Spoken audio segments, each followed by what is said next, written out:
I need some help. I need some self-control because I'm messed up. Because every time I turn around, I want to do the hoochie coo. But now, and I'm just saying, because I mean, with that or smoking, drinking, whatever, because a lot of times we lie to ourselves, like, you know, I don't have this problem. I can stop anytime I feel like it. Wrong answer. Wrong answer.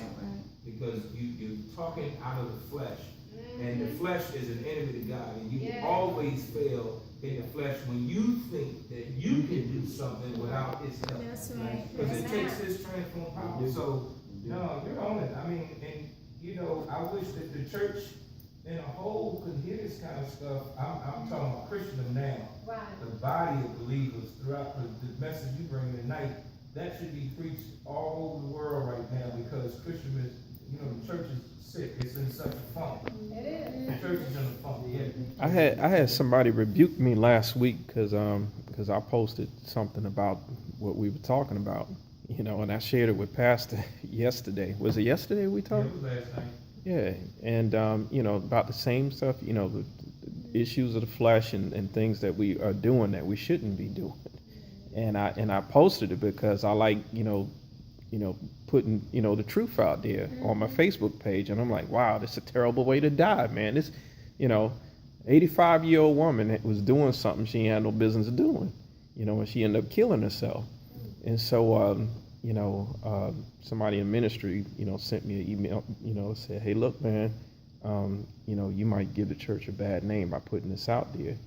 And, you know, because what you post, you know, ends up being on their page and stuff like that. And so, you know, I apologized to him because, you know, I could see what he was saying. But at the same time, you know, you still have to get the truth out because, you know, a lot of people are doing stuff they ain't got no business doing, and the church don't want to talk about it. They want to brush it under the rug and stuff. And it's funny because one time, speaking of that, God used him to check me about something, and when he said, I never admitted to him, and I ain't finna do it now. But he said something to me, and I was like, man, I called my girlfriend. I was like, let me tell you what Deacon said. She said, what? She was like, God was telling you, you better deal with that, you know. And I was just like, man, and it's funny because those when you don't tell them that stuff, the enemy, just like you said, the enemy will use that stuff. It was funny because last week I had a writing assignment. All the elders, we had to do a writing assignment. We had to pair off, getting our regulations and rules and duties and stuff together. So I was over, I'm not going to say who my partner was, but we was over the core values. And so I was struggling with that thing so hard, the enemy was like, you can't do it. He's not going to help you. He's not going to help you get the job done.